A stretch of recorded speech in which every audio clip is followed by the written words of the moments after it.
kehidupan kita. Terima kasih Tuhan.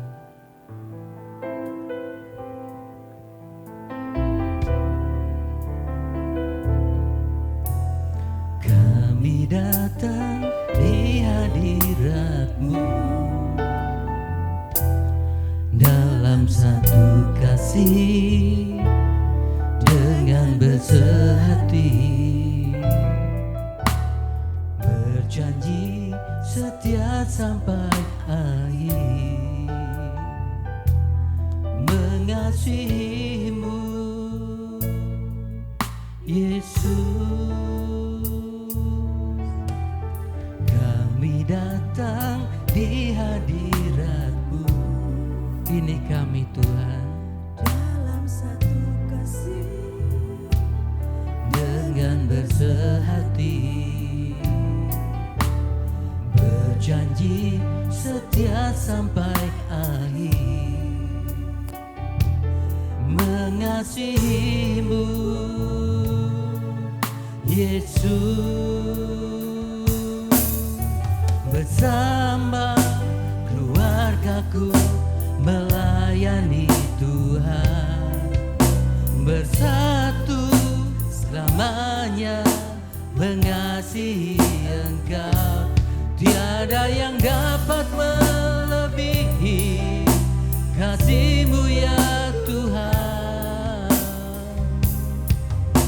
Bagi kami Engkau segalanya.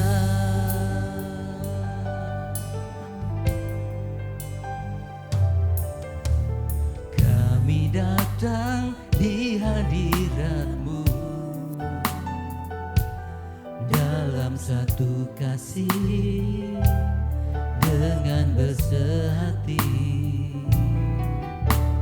berjanji setia sampai akhir, mengasihi-Mu Yesus. Bersama keluargaku melayani Tuhan, bersatu selamanya Tuhan mengasihi Engkau.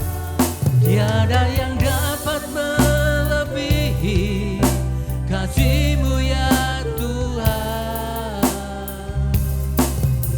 Bagi kami Engkau segalanya. Gelombang badai hidup coba menghalangi, namun kuasa Tuhan buka jalan kami.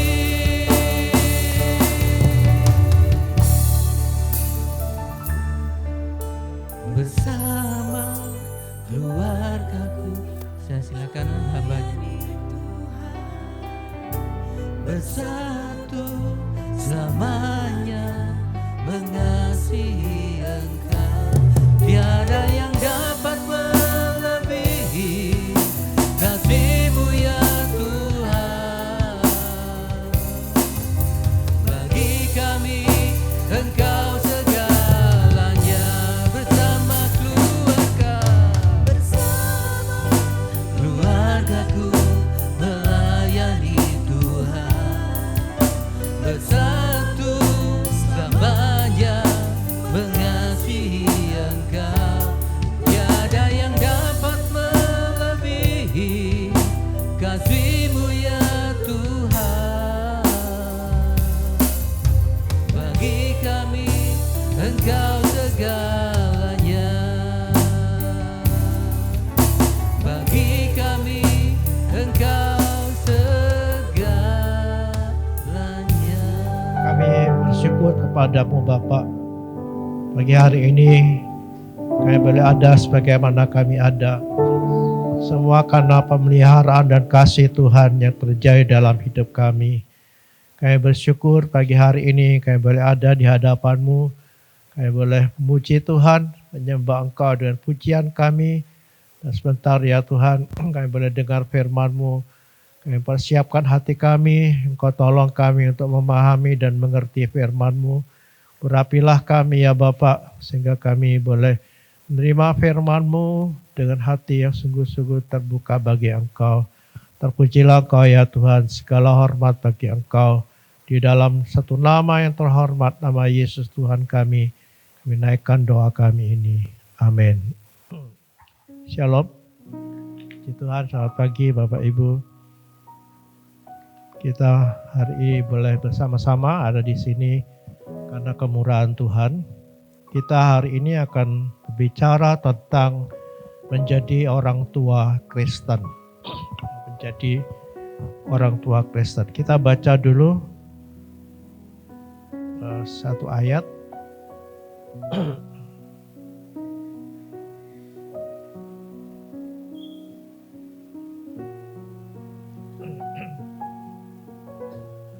Mazmur 227 ayat 3. Sesungguhnya anak-anak lelaki adalah milik pusaka daripada Tuhan, dan buah kandungan adalah suatu upah.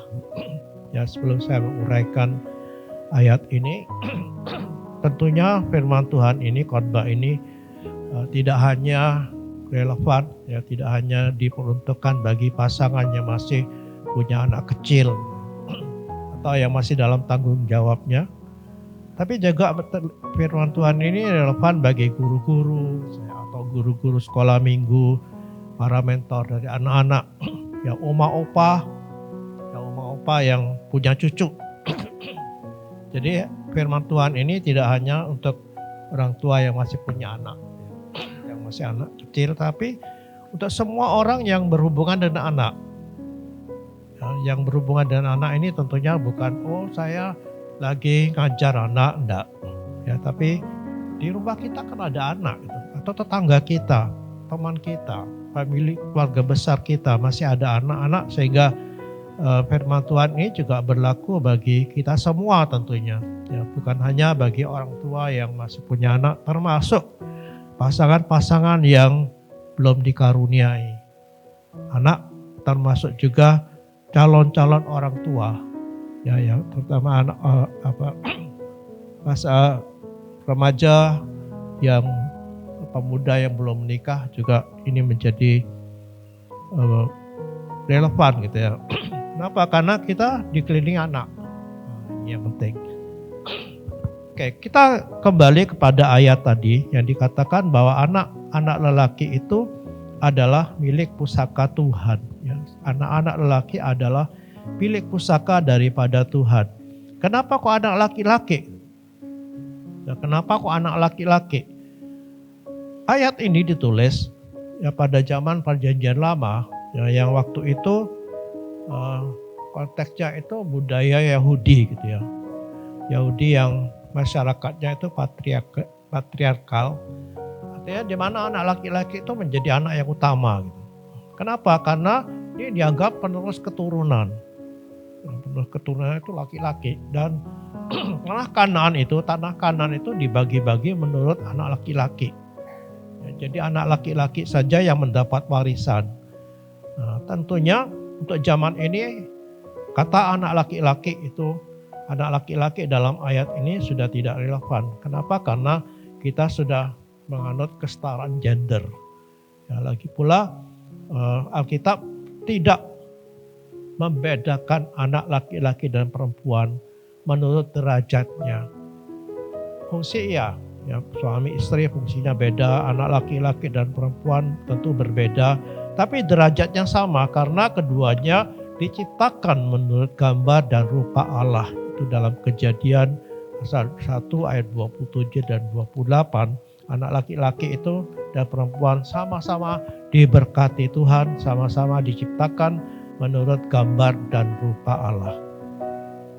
Nah, anak-anak ya, ini tentunya merupakan dambaan dari semua pasangan, ya, orang yang menikah.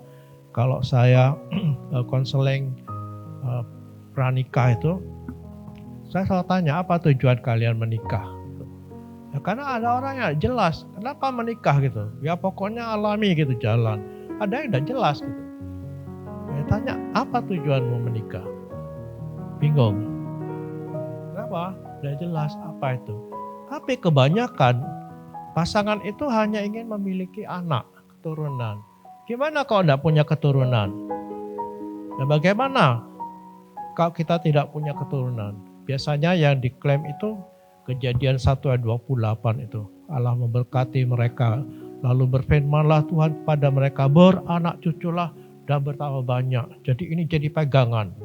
Ya, bahwa Tuhan itu mau kita semua itu beranak cucu. Kita lihat konteks ayat tadi, Kejadian 1 itu adalah ketika manusia itu baru diciptakan satu dan dua orang. Makanya Tuhan bilang beranak cuculah kamu, penuhi bumi ini. Nah kalau sekarang ayat itu diterapkan, ya, diikuti, kita beranak cucu banyak-banyak, dunia ini sudah penuh. Jadi ayat itu tidak lagi menjadi relevan bagi kita, ya, yang hidup pada zaman ini. Jadi ayat ini tidak bisa jadi pegangan, jadi klaim kita harus punya anak. Kenapa? Karena firman Tuhan suruh.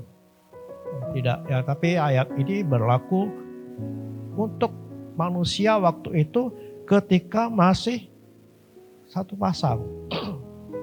Lalu bertambah banyak lah. Ya. Nah, kenyataan bahwa tidak semua pasangan itu dikaruniai anak. Ya, tidak semua. Ada pasangan-pasangan yang sudah berusaha supaya punya keturunan kok tidak punya keturunan. Kecewakah? Ya. Saya rasa pasti ada rasa kecewa gitu. Kenapa kok Tuhan tidak kasih anak? Ya itu manusiawi. Ya itu sesuatu yang bukan berdosa gitu. Kecewa sama Tuhan kok tidak dikasih keturunan, bukan dosa. Tidak sama sekali. Tuhan memahami perasaan kita, Tuhan memahami kerinduan kita. Ya, tetapi apa yang mesti kita buat? Kenapa Tuhan tidak memberi saya anak? Apa yang kita buat, harus kita buat adalah terbuka kepada Tuhan. Kekecewaan kita, ungkapkan itu, tidak apa-apa. Ya ungkapkan. Tuhan tidak akan marah gitu. Kamu kok kecewa? Kamu kok protes? Tidak. Ya Tuhan ini Tuhan yang baik, yang selalu memahami kita. Yang memahami kita sekalipun Tuhan tentu tidak akan menjawab apa yang kita minta secara otomatis gitu. Tidak. Ya tentu ada rancangan Tuhan, itu yang kita harus pahami. Yang kedua itu yakin bahwa ada rancangan Tuhan di balik semua yang kita alami gitu. Kenapa kok Tuhan tidak beri anak? Tentu ada rencana indah. Ya bagi Tuhan itu tidak ada yang mustahil. Gitu. Dia bisa memberi anak kepada pasangan Hagar, Sarah dan Abraham dalam usia yang lanjut, sangat lanjut, kepada Elisabeth dan pasangan Zakaria dan Elisabeth dalam perjanjian baru. Mereka masih bisa punya anak. Kenapa kok Tuhan tidak beri saya keturunan? Ada rancangan indah dari semua peristiwa yang kita tidak ngerti kenapa. Nah ini yang bisa menemukan itu nanti pasangan itu sendiri. Yang menemukan sendiri apa. Orang lain tidak bisa intervensi gitu. Kenapa kok kamu tidak dikasih anak? Oh harusnya gini, enggak bisa. Hanya pasangan itu dan Tuhan yang tahu. Dan yang penting lagi adalah mari kita kembali kepada tujuan kita menikah itu apa. Nah, ini saya tanya masih apa tujuannya menikah? Oh ini boleh semuanya, yang tidak dilarang. Tapi tujuan yang terbesar dari menikah itu adalah memuliakan Allah. Nah, di 1 Korintus 10:13 lakukanlah segala sesuatu untuk kemuliaan Allah. Ini harus jadi tujuan dari semua pernikahan. Memuliakan Tuhan. Apakah dengan punya anak kita memuliakan Tuhan? Nah, belum tentu kan? Punya anak malah tidak memuliakan Tuhan. Sibuk dengan anaknya. Oh, ternyata anaknya jadi berandalan. Oh, itu kan tidak memuliakan Tuhan. Jadi tujuan menikah itu adalah memuliakan Allah. Fokus ke situ. Dan kebahagiaan itu tidak hanya fokus kepada keluarga anak. Keluarga itu bisa bahagia tanpa anak. Bisa. Ya karena segi dari keluarga itu bukan hanya anak kan. Ada kebersamaan.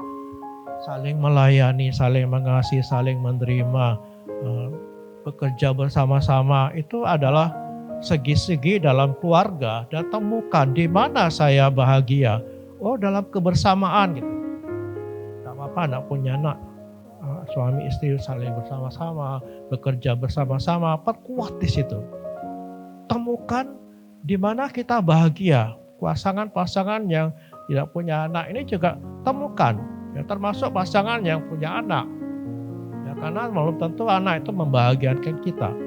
Temukan yang lain. Kebahagiaan saya ketika saya bisa saling memaafkan, saling mengisi dengan pasangan saya. Temukan itu dan perkuat di situ.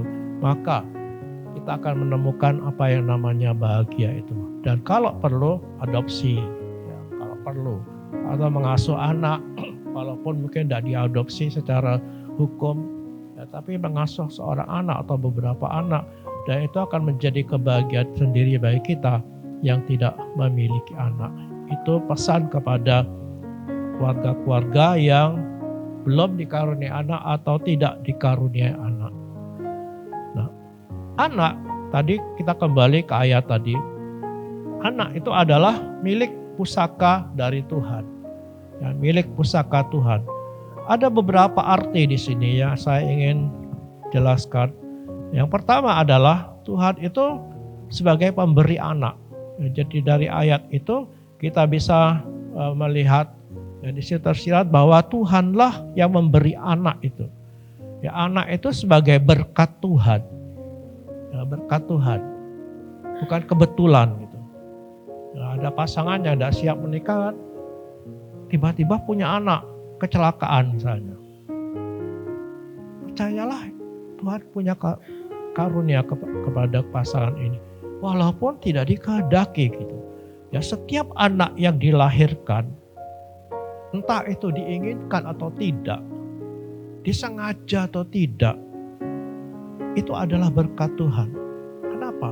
Sebab Tuhan yang menenun katanya. Tiap anak itu ditenun oleh Tuhan. Kata menenun di sini indah gitu ya. Ayatnya itu di Mazmur 139 ayat 13. Sebab engkaulah yang membentuk buah pinggangku, menenun aku dalam kandungan ibuku. Jadi tenun. Orang menenun kan satu-satu. Nah, biasanya tenunan itu tidak ada yang sama persis gitu. Walaupun mungkin motifnya sama, pasti ada beda-beda sedikit gitu.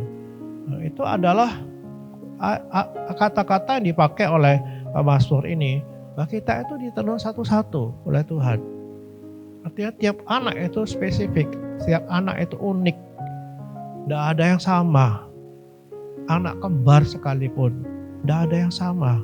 Nah, baik mukanya, sidik jarinya terutama, juga sifatnya, karakternya gak ada yang sama gitu. Nasibnya juga berbeda. Nah, jadi setiap anak itu unik dan Tuhan spesial gitu, satu-satu. Nah, itu sebabnya mengapa orang tua tidak boleh banding-bandingkan anaknya gitu ya. Anakku yang satu ini baik banget, yang satu ini kok tidak baik. Gak boleh. Karena tiap anak itu unik dan punya keistimewaan masing-masing. Dan tiap anak itu ada dalam rencana Tuhan. Ya, tiap anak itu ada dalam rencana Tuhan. Ya, Tuhan punya rencana khusus. Ya, dalam Mazmur 139 ayat 16, matamu melihat selagi aku bakal anak. Masih bakal anak. Jadi masih dalam janin yang baru dibuai. Ya, dan dalam kitabmu katanya semuanya tertulis hari-hari yang akan dibentuk sebelum ada satupun daripadanya. Ya, Tuhan sudah rancangkan itu. Tiap-tiap anak itu punya rancangan. Bahkan di dalam kitab Yeremia 1 itu katakan bahwa Tuhan itu sudah rancangkan Yeremia ini sebelum dia lahir. Sudah dirancangkan jadi seorang nabi. Tuhan itu punya rancangan yang luar biasa. Sehingga dari ayat-ayat ini kita bisa mengambil kesimpulan bahwa orang tua tidak punya hak. Apakah anak ini layak atau tidak untuk hidup? Orang tua tidak punya hak untuk menentukan apakah anak ini layak hidup atau tidak. Artinya, aku tidak mau, ini kok hamil lagi ya, udah buang aja. Nah, ini klinik aborsi banyak gitu, gampang dilakukan, sehingga banyak orang yang melakukan aborsi ini baik legal atau tidak legal. Kekristenan sangat menentang aborsi ini.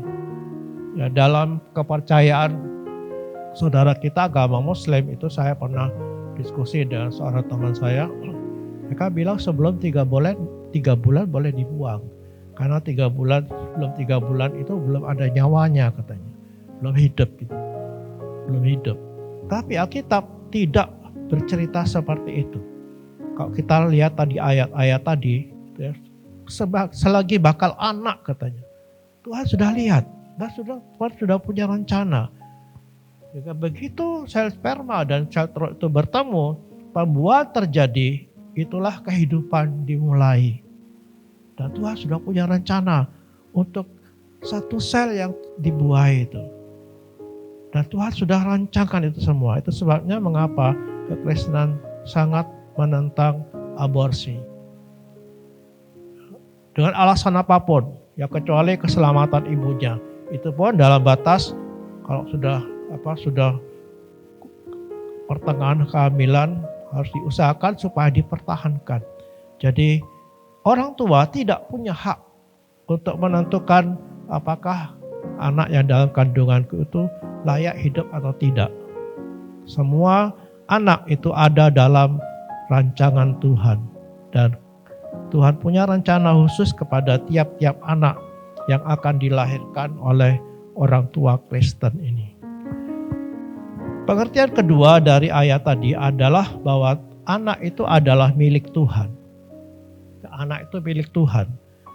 Dan orang tua itu hanya diberi hak untuk mengasuh, mendidik, membesarkan anak itu sesuai dengan kehendak Tuhan.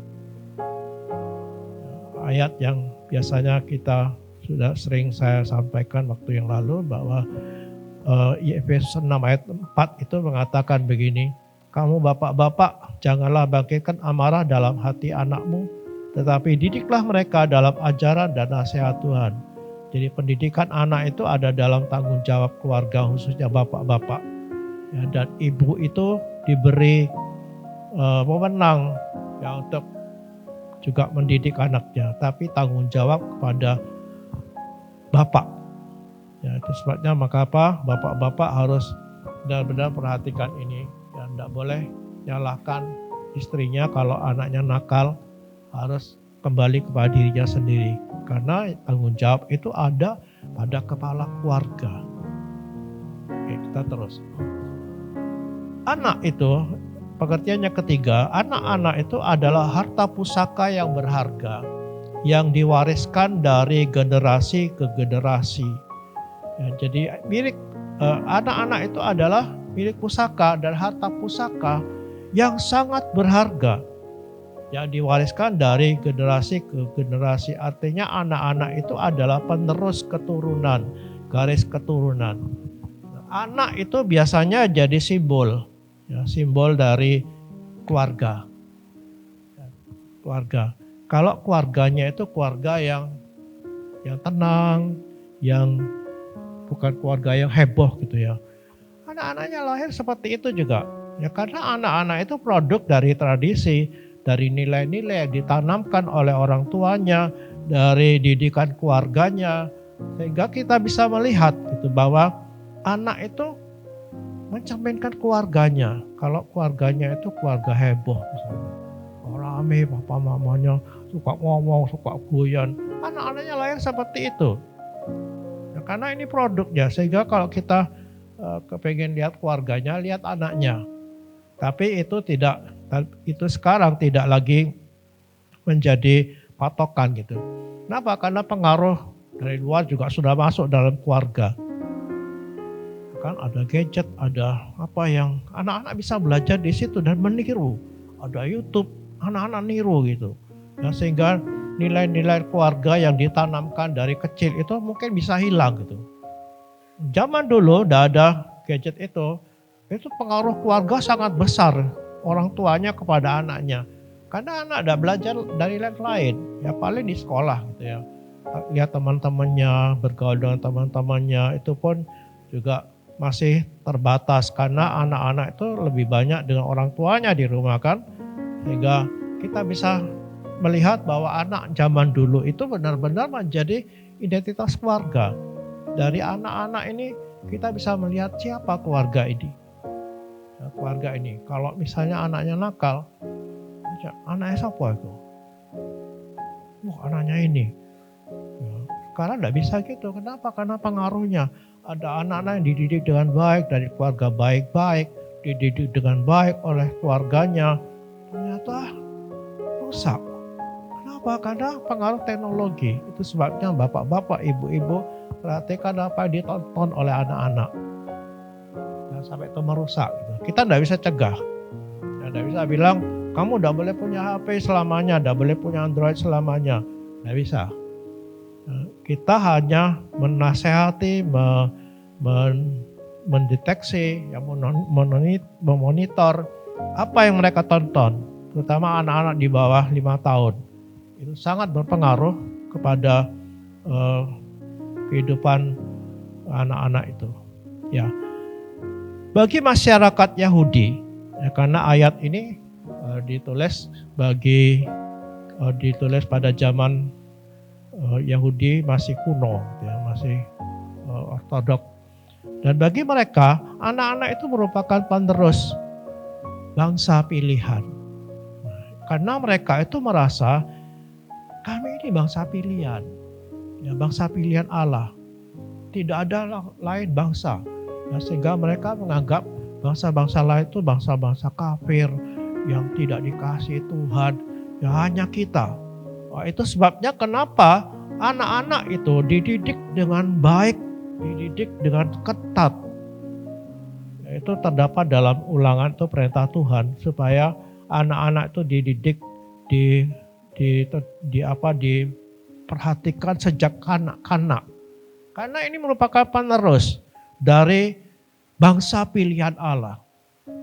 Ya, bangsa pilihan Allah. Nah, tentunya itu berlaku bagi kita juga orang Kristen, karena kita juga adalah bangsa pilihan, umat yang ditebus Tuhan, umat pilihan. Nah, minggu yang lalu kita sudah dengar dari Ibu Hana ya tentang multiplikasi, pelipat gandaan generasi. Sehingga diharapkan dari keluarga-keluarga Kristen itu meneruskan ya atau melahirkan keluarga Kristen yang disebut dengan keluarga ilahi. Keluarga ilahi. Ada ayat yang mengatakan begini, Maleakhi 2 ayat 15. Jadi katakan, apakah yang dikehendaki? Saya baca secara utuh ya. Dan apakah yang dikehendaki kesatuan itu? Keturunan ilahi. Jadi jagalah dirimu dan janganlah orang tidak setia terhadap istri dari masa mudanya. Nah, ayat ini ya, ditulis oleh Nabi Maleakhi berdasarkan firman Tuhan itu menentang perceraian gitu, menentang kawin campur. Ya, kawin campur karena waktu itu ada kawin campur di kalangan orang-orang Yahudi dan firman ini keluar. Apa yang dikehendaki oleh kesatuan ini, artinya lewat pernikahan ini, adalah keturunan ilahi. Nah, jadi Bapak Ibu sekalian yang menikah, ya, perhatikan hal ini bahwa Tuhan menghendaki dari keluarga yang kita bentuk itu. Makanya dianjurkan pernikahan itu pernikahan yang seiman gitu, pernikahan yang sama-sama Kristen dan lahir baru, sama-sama lahir baru, ya, sama-sama mengasihi Tuhan, sehingga anak-anak yang dilahirkan ini merupakan keturunan ilahi. Nah, keturunan ilahi ini tentunya tidak terjadi sendirinya, dengan sendirinya. Ya, begitu lahir lalu anak ini menjadi anak ilahi yang kaku Tuhan. Ya, pengertian dari keturunan ilahi itu adalah generasi yang mengenal Tuhan, yang melakukan kehendak Tuhan dan hidup bagi Tuhan. Ini generasi ilahi. Ya, keturunan ilahi itu dalam pengertian sini adalah anak-anak yang mengenal Tuhan, yang melakukan kehendak-Nya, bukan hanya mengenal tapi melakukan dan punya komitmen untuk hidup bagi Tuhan. Inilah anak-anak yang kita harapkan lahir dari keluarga Kristen. Nah, itu sebabnya maka firman Tuhan yang minggu yang lalu kita dengar, kita bermultiplikasi yang menjadi keluarga-keluarga baru. Ya, makin banyak anak-anak yang dilahirkan, makin banyak tentunya keturunan ilahi itu. Saya tidak menganjurkan kita tidak usah KB gitu ya. Ada apa di luar sana, di saudara-saudara kita Muslim, di negara-negara Muslim itu tidak ada KB. Kenapa? Karena mereka berpikir punya anak banyak itu, maka generasi ini makin banyak ya orang-orang yang cinta kepada Allahnya.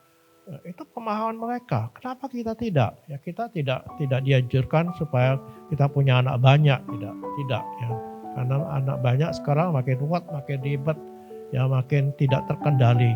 Ya, tapi mari kita perhatikan setiap anak yang lahir itu, jadikanlah itu anak ilahi. Ya, keluarga ilahi, keturunan ilahi yang mengasihi Tuhan, yang mengenal Tuhan dan hidup bagi Tuhan. Karena anak-anak ini adalah masa depan dari keluarga, anak-anak itu adalah masa depan dari bangsa ini dan masa depan gereja. Biarlah anak-anak yang kita temui, entah anak kandung atau keponakan atau anak-anak asuh kita, apakah anak didik kita karena kita adalah guru-guru ya, atau cucu-cucu kita, mari kita jadikan itu anak-anak ilahi yang akan memberkati dunia ini dengan kehidupan mereka yang baik. Itu pengertian ketiga. Jadi yang ketiga itu adalah anak-anak itu adalah harta pusaka yang sangat berharga yang akan menjadi penerus keturunan keluarga ilahi. Yang keempat, anak-anak sangat berharga di mata Tuhan. Ya, anak-anak itu sangat berharga di mata Tuhan. Matius 18 ayat 6, Tuhan bilang begini, barang siapa menyesatkan salah satu dari anak-anak kecil ini, yang percaya kepadaku lebih baik baginya jika sebuah batu kilangan diikatkan pada lehernya, lalu ia ditenggelamkan ke dalam laut. Peringatan keras dari Tuhan, agar kita tidak menyesatkan anak. Artinya apa? Anak itu jadi perhatian yang besar bagi Tuhan. Apa? Karena anak ini akan meneruskan keturunan ilahi. Dan anak-anak ini rawan dipengaruhi. Saya lahir dalam keluarga Kristen gitu. Otomatis jadi Kristen. Walaupun belum tentu saya selamat gitu. Tapi saya besarkan di keluarga Kristen, ya saya jadi Kristen gitu. Lalu pengalaman keselamatan itu sendiri dengan Tuhan. Ya saya diselamatkan itu umur 18 tahun. Itu saya percaya benar-benar. Dari kecil sudah ke sekolah minggu, sudah. Di rumah juga terbiasa dengan suasana rohani, suasana Kristen, karena engkong saya itu seorang majelis gereja yang mengasihi Tuhan benar-benar, apapun dikorbankan. Nah, sehingga saya hidup di sana di lingkungan itu. Makanya Tuhan bilang anak-anak itu harus dijaga. Dengan keras Tuhan mengatakan kalau ada orang menyesatkan anak itu, orang itu layak dibunuh, ditenggelamkan ke laut dengan digantungi batu kilangan. Anak-anak itu dikasihi Tuhan. Kita lihat bagaimana Tuhan itu sangat mengasihi anak-anak itu. Bahkan Matius 19 ayat 13 dan seterusnya itu, Yesus itu memberkati anak-anak ini. Ada anak-anak, orang-orang membawa anak-anak kecil kepada Yesus supaya Tuhan itu memberkati anak-anak ini, mendoakan mereka. Tapi murid-muridnya marah katanya. Murid-muridnya marah. Kenapa? Karena anak-anak kan ribet. Ya, anak-anak itu ribet. Benar? Iya. Ya ribet, tidak bisa diam. Ada saja tingkahnya, jangan berharap kalau ada beberapa anak itu lalu anaknya antang-antang diam-diam. Biasanya ini anak-anak yang pendiam kayak gini nih, anak-anak yang sakit, ya, anak-anak yang tidak ada badan, tapi begitu dia sehat, anak-anak itu selalu akan aktif dengan kata-katanya, dengan tingkahnya, dan orang-orang ini, murid-murid Yesus ini, bingung gitu. Ini Yesus ini kan sibuk gitu. Kok sekarang disuruh memberkati anak-anak, dan anak-anak tentu banyak ini. Ya, anak-anak itu dibawa dan ribut. Ya mereka usir orang-orang ini. Tapi apa Yesus katakan? Ayat itu mengatakan begini, tetapi Yesus berkata, biarkanlah anak-anak itu janganlah menghalang-halangi mereka datang kepadaku. Sebab orang-orang yang seperti inilah yang punya kerajaan Allah. Lalu ia meletakkan tangannya atas mereka dan kemudian ia berangkat dari situ. Yesus tidak merasa terganggu. Yesus mengasihi anak-anak ini dan kehadiran mereka itu adalah kehadiran yang tidak membuat Yesus risih. Tidak, tetapi mari kita berteladan kepada Yesus ini. Bagaimana Yesus mengasihi dan menghargai anak-anak itu. Nah, mari kita belajar juga menghargai anak-anak. Menghargai anak-anak. Ya. Karena anak-anak itu adalah milik pusaka Tuhan yang sangat dihargai Tuhan. Ya, ini alasan mengapa kita harus menghargai anak. Anak itu milik pusaka Tuhan. Yang sangat dikasih, sangat dihargai Tuhan. Loh, kenapa kita yang diserai anak itu, yang mengirim anak-anak ada di sekitar kita itu, kenapa kita tidak mau menghargai? Padahal Tuhan menghargai mereka. Dan ini merupakan generasi penerus. Ya, yang sangat dihargai Tuhan, yang Tuhan berharap agar dunia ini dimenangkan bagi Kristus lewat generasi penerus ini. Nah, anak-anak itu adalah keturunan ilahi yang dipercayakan kepada kita. Nah, itu sebabnya mengapa kita harus menghargai. Dengan cara apa? Yang pertama, bersyukur untuk karunia Tuhan. Ya, ucapkan syukur. Tuhan memberikan saya khusus bagi pasangan yang dikarunia anak. Ya. Syukur diberi anak. Nah, ada orang tua yang risih dengan anaknya, kok tidak diharapkan gitu, tidak diharapkan punya anak, kok punya anak. Ada kan pasangan seperti itu, anaknya baru umur setahun sudah hamil lagi, lalu nyesal. Saya ingin memberikan sedikit ya, itu berpengaruh. Saya pernah ikut seminar tentang luka batin. Ya, luka batin. Salah satu pembicaranya bilang begini, anak-anak itu bisa merasa tertolak sejak dari kandungan. Ya, ketika hamil, lalu mamanya bilang, oh kok hamil? Ya mau digugurkan itu gimana? Takut dosa, lalu nyesal gitu. Anak itu akan lahir dengan rasa tertolak. Ada yang gini, ya ini saya alami sendiri, ini pengalaman saya. Ya. Waktu saya lahir, ini kakak saya kan laki, ya. Laki sakit waktu itu, sakit sudah mau mati gitu. Nah, mamanya saya sedang hamil gitu. Dulu kan tidak ada USG gitu. Jadi begitu lahir, tanya kan, apa anakku? Laki. Loh kok laki lagi? Kok laki lagi? Saya tidak dengar, ya, tapi sikap perbuatan dari mami saya itu, apa yang dia buat? Saya dikasih rok, ya, dikasih pakaian perempuan gitu, sampai mamanya marah. Jadi oma saya itu marah. Kok anak laki kok dikasih rok? Kenapa? Tidak bisa terima gitu. Tidak bisa terima. Dan itu pengaruh. Ya, belum lagi dari papa saya. Ya, karena anak yang pertama sembuh, ya, mau mati sembuh, ini anak oleh nemu gitu. Lalu saya tersisihkan gitu. Tersisihkan. Dan itu membuat hati terluka. Perhatikan bapak-bapak, ibu-ibu yang punya anak. Kalau itu sudah terjadi, ya dulu nyesel kok aku hamil, tidak diinginkan ini, bertobat, minta ampun. Minta ampun ke Tuhan. Dan perlakuan anak-anak yang sudah lahir itu dengan baik. Karena itu berpengaruh. Dan saya sampai hari ini rasakan pengaruh itu besar gitu. Rasa takut tertolak itu besar gitu. Rasa gampang iri, oh itu ada. Kenapa? apa? Perlakuan dari orang tua. Jadi mari kita terima dengan syukur. Ya, karunia Tuhan dan dipercaya oleh Tuhan untuk mengasuh anak.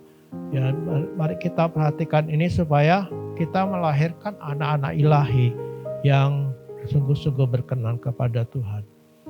Yang kedua, apa yang kita buat?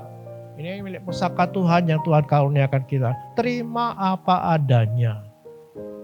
Ya, terima apa adanya. Jangan menuntut anak-anak itu harus begini, anak-anak itu harus begitu. Seperti anak tetangga ini loh. Wah, anaknya si A itu gini. Wah, anakku kayak gini ya.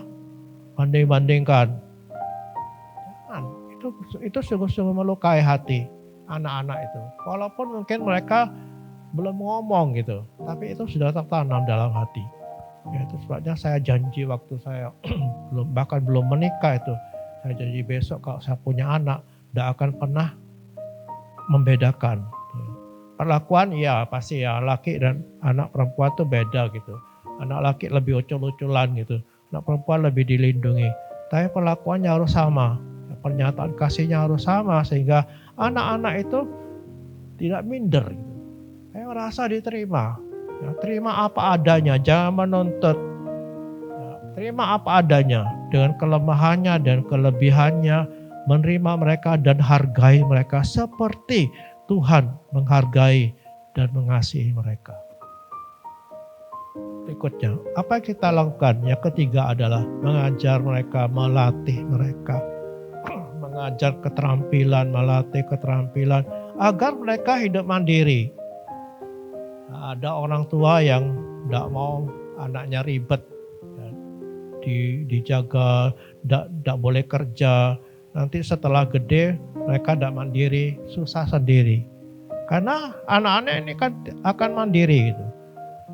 Ya, kita tidak selamanya bisa mengawal mereka. Ada batas usia, ada batas kemampuan kita untuk mengawal mereka. Jadi latih, ajar mereka untuk mandiri, atau lewat sekolah. Pilihkan sekolah yang baik, sekolah yang mendidik mereka dalam ilmu pengetahuan, juga libatkan mereka dalam pekerjaan sehari-hari sehingga mereka nanti menjadi anak-anak yang mandiri. Latih mereka. Yang keempat, didik di jalan Tuhan. Sejak apa? Sejak dini. Sejak baru lahir, bahkan sebelum lahir sudah mulai papanya gitu, kelus perutnya mamanya, anak besok jadi anak yang baik ya, yang cinta Tuhan. Begitu lahir, ajari doa. Anak saya lahir, langsung saya ajari doa.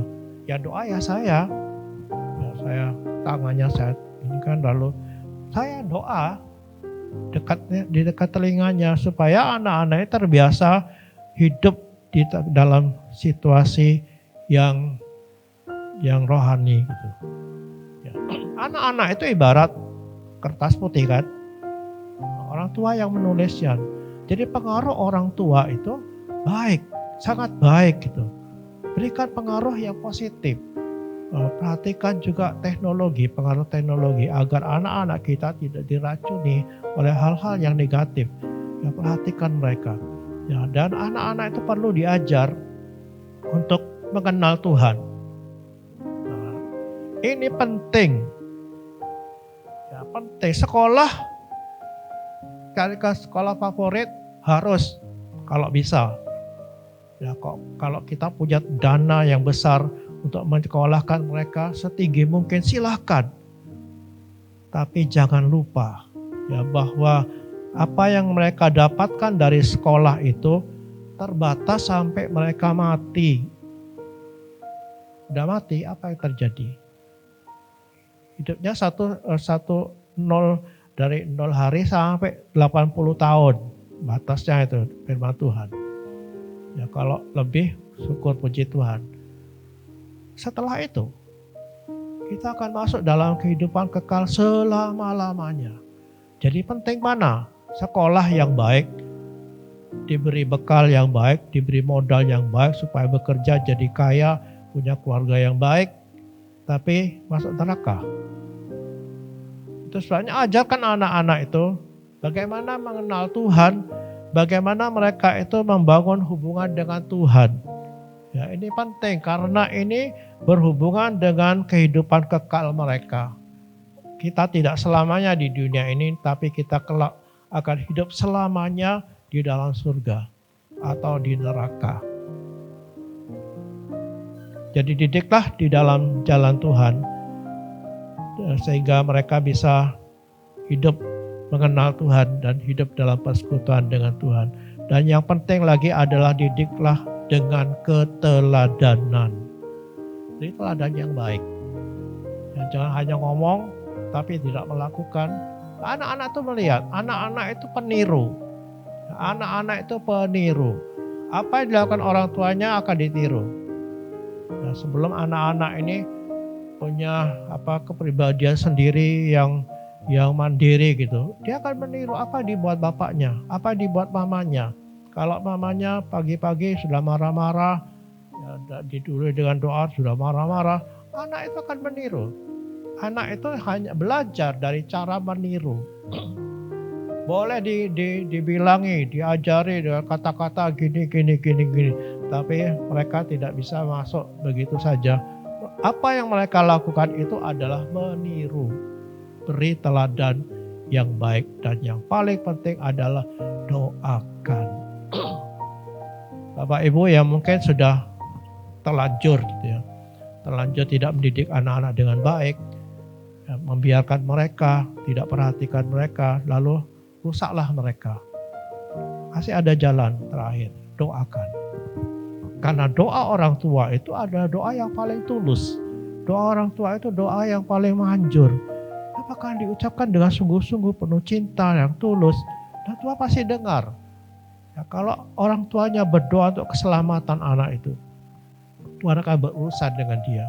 Ya, doa yang terbaik, doa yang pasti didengar Tuhan adalah doa untuk keselamatan seseorang, untuk percaya Yesus. Kenapa? Karena ada ayat mengatakan Tuhan tidak menghendaki seorang pun binasa. Artinya Tuhan itu ingin supaya semua orang itu diselamatkan. Nah, kalau Tuhan ingin seperti itu, lalu ada orang yang berdoa untuk keselamatan orang itu. Ini doa yang paling berharga di mata Tuhan. Doa yang paling didengar.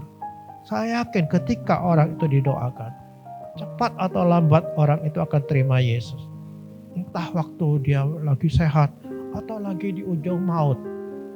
Lalu dia ingat, ya bentar lagi dia akan masuk dalam kekekalan, mati. Ada rasa takut dan membuat dia berseru kepada Tuhan, Tuhan ampuni aku. Selamat. Oma mengatakan selamatlah orang itu. Orang yang berseru kepada Tuhan, sekalipun di ujung maut, dia selamat. Itu sebabnya peran doa itu penting. Doakan mereka. Karena mereka itu adalah milik Tuhan, yang Tuhan akan berurusan dengan anak-anak kita. Jadi Bapak Ibu, sebagai keluarga orang tua Kristen, kita harus memandang ya, bahwa memiliki anak, membesarkan anak ya, adalah sebuah kehormatan dari Tuhan.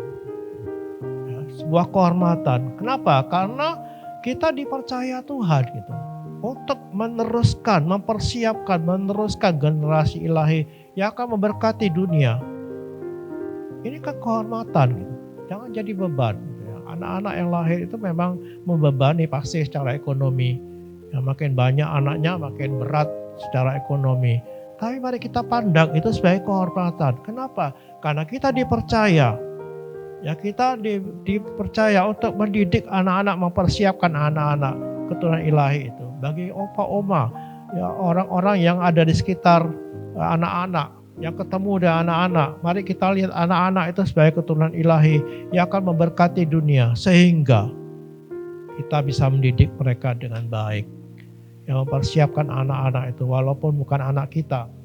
Mari kita masuki firman Tuhan, ajar mereka untuk mengenal Tuhan, mengasihi Tuhan, sehingga mereka benar-benar menjadi keturunan ilahi. Kiranya Tuhan memberkati kita semua, orang tua Kristen dan orang-orang yang terlibat dalam kehidupan anak-anak. Amin. Mari kita nyanyikan satu nyanyian yang kita nyanyikan tadi.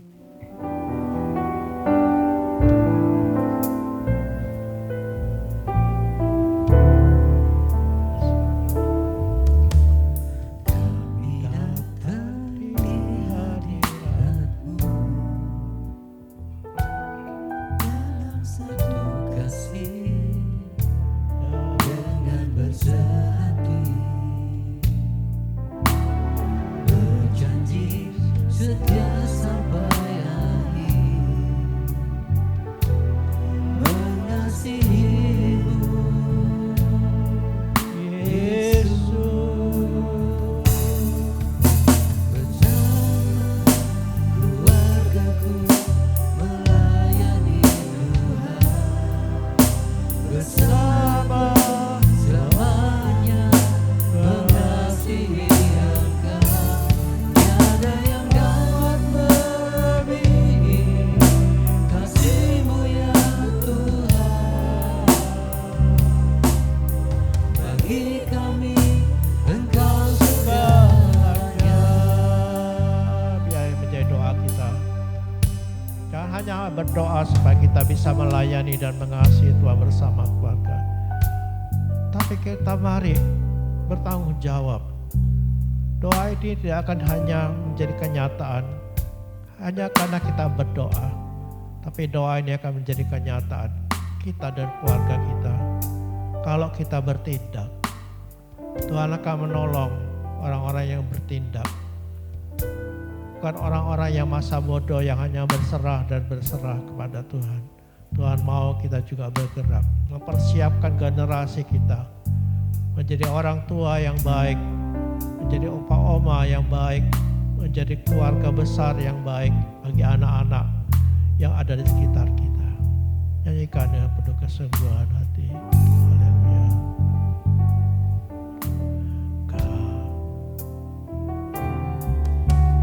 Kami datang di hadirat-Mu dalam satu kasih dengan bersehati, berjanji setia sampai akhir, Ya Tuhan, inilah kami Tuhan. mengasihi Kau melihat hati kami, mengasihi Tuhan lebih dari apapun. Kami bersyukur Tuhan, keluarga punya keluarga yang bersama-sama untuk melayani Engkau ya Tuhan. bersatu selamanya Kasih Tuhan ya mengasihi Engkau. Haleluya. Tiada yang dapat Kami kuasa Tuhan, kasih-Mu kami ya kuasa Tuhan. bagi kami Engkau segalanya. Sekali lagi kita naikkan nyanyian ini. Bersama keluargaku melayani Tuhan, bersatu selamanya mengasihi Engkau. Tiada yang dapat melebihi kasih-Mu ya Tuhan. Bagi kami Engkau segalanya. Bagi kami Engkau segalanya. Bagi kami Engkau segalanya. Kami mengucap syukur Bapak untuk semua pertolongan Tuhan dan penyertaan Tuhan. Kami bersyukur kehadiran-Mu di tengah kami yang telah memberkati kami pada pagi hari ini. Kami boleh menyerahkan sekali lagi hidup kami dalam tangan-Mu ya Bapak. Kau akan bawa kami kepada pengalaman-pengalaman yang indah bersama dengan Tuhan. Engkau menuntun kami ya Tuhan. Biarlah langkah-langkah kami terus mengarah kepada kesempurnaan di dalam Kristus. Terima kasih Kau berkati kami dengan kekuatan untuk dapat kami bekerja dengan baik ya Tuhan. Berikanlah hikmat-Mu kepada kami untuk dapat menyelesaikan tugas kami dan menyelesaikan semua masalah yang kami hadapi. Kami berdoa supaya Tuhan juga menolong saudara-saudara kami yang sakit. Tuhan jamah mereka, kuatkanlah mereka. Terima kasih. Kami boleh nyerahkan semua keluarga kami kepadamu ya Tuhan. Kami serahkan apa yang ada pada kami untuk kemuliaan-Mu. Tolong kami, berkati kami ya Tuhan pagi hari ini. Segala hormat kami persembahkan bagi Engkau. Dan doa kami, ibadah kami persembahkan kepadamu di dalam satu nama yang terhormat. Nama Yesus Tuhan dan Juru Selamat kami. Bapa kami yang di surga, dikuduskanlah nama-Mu. Datanglah kerajaan-Mu, jadilah kehendak-Mu di bumi seperti di surga. Berikanlah kami pada hari ini makan kami yang secukupnya. Dan ampunilah kami akan kesalahan kami, seperti kami juga mengampuni orang yang bersalah kepada kami. Dan jangan bawa kami ke dalam percobaan, tapi lepaskanlah kami daripada yang jahat. Karena Engkau-Lah yang punya kerajaan, kuasa, dan kemuliaan sampai selama-lamanya. Amin. Kita berkati Indonesia. Dalam nama Tuhan Yesus Kristus, diberkatilah Indonesia. Amin. Diberkatilah dengan keselamatan. Amin. Diberkatilah dengan damai sejahtera. Amin. Diberkatilah dengan keamanan. Amin. Diberkatilah dengan kemakmuran. Amin. Diberkatilah dengan kesehatan. Amin. Diberkatilah presiden dan pemimpin di daerah-daerah. Amin. Diberkatilah Kabupaten Probolinggo. Amin. Diberkatilah orang-orang percaya di Kabupaten Probolinggo. Amin. Sekarang jemaat yang dikasihi Tuhan, terimalah berkat dari Allah Bapa itu. Biarlah kekuatannya dan pertolongannya menyertai saudara, dan damai sejahtera dari Yesus Kristus terus akan mengawali hati dan pikiranmu. Dan Roh Kudus penuntun memakai saudara, mengurapi saudara sekalian, jadi berkat bagi banyak orang. Dalam nama Tuhan Yesus Kristus. Amin. Warta Jemaat. Mari seluruh jemaat bergabung dalam komunitas sel untuk bertumbuh bersama-sama, belajar dan saling berbagi. Untuk penempatan ponsel dapat menghubungi Bapak Gembala. Ibadah wanita hari Rabu pukul 5 sore di gereja, ibadah doa dan komunitas doa pelayan Tuhan hari Jumat pukul 6 sore, online dan onsite. Ibadah pemuda remaja hari Sabtu pukul 4 sore, ibadah raya pertama pukul setengah 7 pagi, ibadah sekolah minggu pukul setengah 9 pagi, ibadah raya kedua pukul 4 sore. Selamat ulang tahun kepada jemaat yang berulang tahun dalam minggu ini, kiranya Tuhan memberi kesehatan, kedewasaan rohani, berkat dan damai sejahtera. Bagi Bapak Ibu yang memiliki anak perempuan berusia 8 tahun hingga dewasa dan rindu untuk melayani di bidang tamborin, dapat menghubungi Ibu Grace. Tuhan Yesus memberkati.